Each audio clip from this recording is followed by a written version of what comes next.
Love. What a curious thing. We spend our whole lives searching for it, chasing it, trying to capture it, as though it were some rare treasure hidden in the world. And yet the moment we awaken, truly awaken, something subtle happens. Suddenly, love no longer belongs to us. We no longer grasp, we no longer cling. It comes not to complete us, but to reveal us. Now imagine meeting your soulmate. Most people think it's fireworks, destiny, some dramatic collision of hearts. But when you are awake, when you have seen through the illusion of being a separate I, it is nothing like that. It is quiet. It is profound. It is recognition, awareness recognizing itself, peering through another pair of eyes. There is laughter without reason. There is joy without expectation, and even silence speaks louder than words. And yet, it is unsettling. The ego trembles, because it cannot own what it does not possess. The soulmate is not a trophy. They are a mirror. They reflect every attachment, every fear, every false identity. And in that reflection, you see yourself not as someone incomplete, but as whole, exactly as you are. This is awakened love. This is the meeting of soul and soul. A soulmate is not necessarily someone who comes to make your life easier, nor is it a person who will complete you, because you see, completion is not something you can find in another.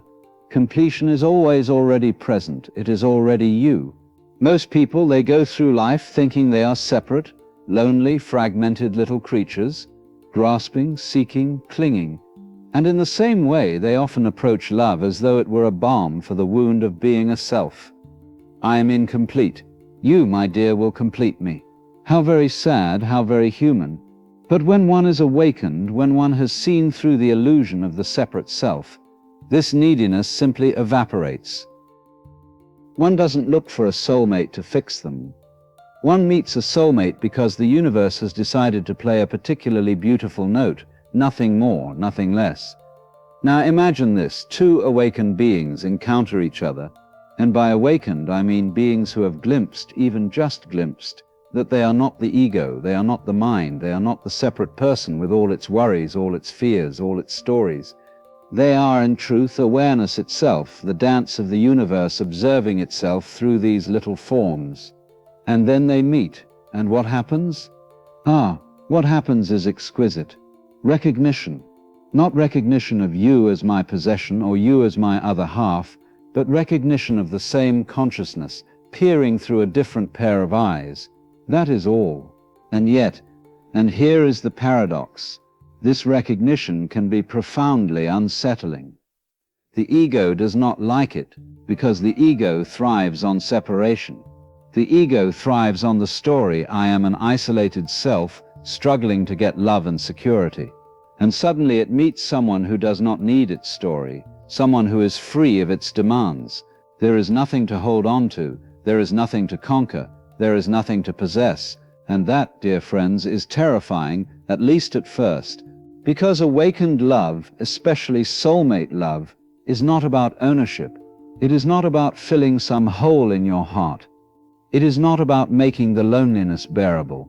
It is about presence. It is about saying, here is life in this form, and I will meet it as it is. I will allow it to be. And that allowance, that freedom, that is love. That is what awakens the heart in a completely different way. Now the soulmate, when they appear, they are not a mirror of your perfection. They are in fact a mirror of all the illusions you carry. Every attachment, every fear, every idea of who you think you are. And this, my friends, can be quite shocking. For the awakened person, meeting a soulmate is sometimes like suddenly seeing the wind. You cannot grasp it. You cannot own it. You can only feel it, let it pass, watch it swirl. The soulmate is not here to complete you. They are here to reveal you, to show you in the clearest possible way the difference between the self and the self. And so there is laughter, there is joy, there is sometimes great intensity, but it is not the intensity born of clinging, nor of fear. It is intensity born of recognition, the sheer beauty of being, reflected back. Conversations can become meditations. Silences can become communication. And intimacy, true intimacy, is no longer about possession. It is about witnessing. It is about being. You see, in ordinary relationships, we cling, we possess, we demand, we fear loss. But when two awakened beings meet, they do not need to hold on. They do not need to bind. They do not need to define. Love does not require contracts. Love does not require guarantees. It simply flows like a river, and if you step in with your whole being, it carries you in directions you could never imagine. And sometimes this is beautiful. Sometimes the soulmate does not even stay, and that is perfectly fine. Because when one is awakened, one knows that nothing real can ever be lost and nothing unreal can ever be held. To let go, to bow to the impermanence of life, to meet love without clinging, this is freedom. And the freedom itself is the ecstasy. It is in this freedom that the deepest intimacy arises. There is no judgment. There is no jealousy. There is only the pure awareness of another being, fully alive, fully themselves, and fully recognized. Even conflict transforms. For the awakened, conflict is never you versus me. Conflict becomes the play of life revealing itself. Triggers become teachers. Tensions become mirrors.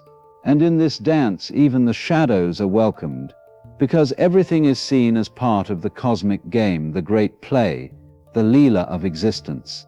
And so, if you ask me what happens when an awakened person meets their soulmate, I would say they remember themselves. They see through the illusion of separateness. They experience love not as a need, but as a celebration.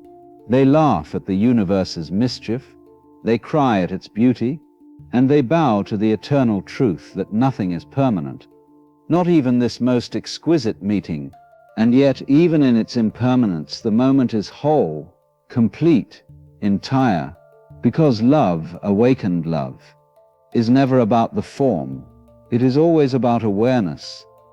The form is merely the invitation to see. And when two awakened beings meet, the invitation is irresistible. They do not become one. They do not merge. There is no clinging, no losing, no binding. There is only the dance. And the dance is enough. The dance is everything. And that is the joy. That is the freedom. That is the awakening. The soulmate is not someone to cling to, but someone to dance with. And in that dance, the universe smiles, because it is finally seeing itself clearly, in motion, in laughter, in love, in being. And that, dear listener, is the only story worth telling about love. Not the story of possession, nor of finding, nor of needing, but the story of awareness meeting awareness, of life meeting itself. And if you are lucky enough to meet your soulmate and you are awake, then you will know there is no greater pleasure than this, no deeper recognition, no truer love. It is not a promise, it is not a plan, it is simply the way things are when two flames fully awake recognize the same fire. And as always, there is nothing to hold on to and everything to be.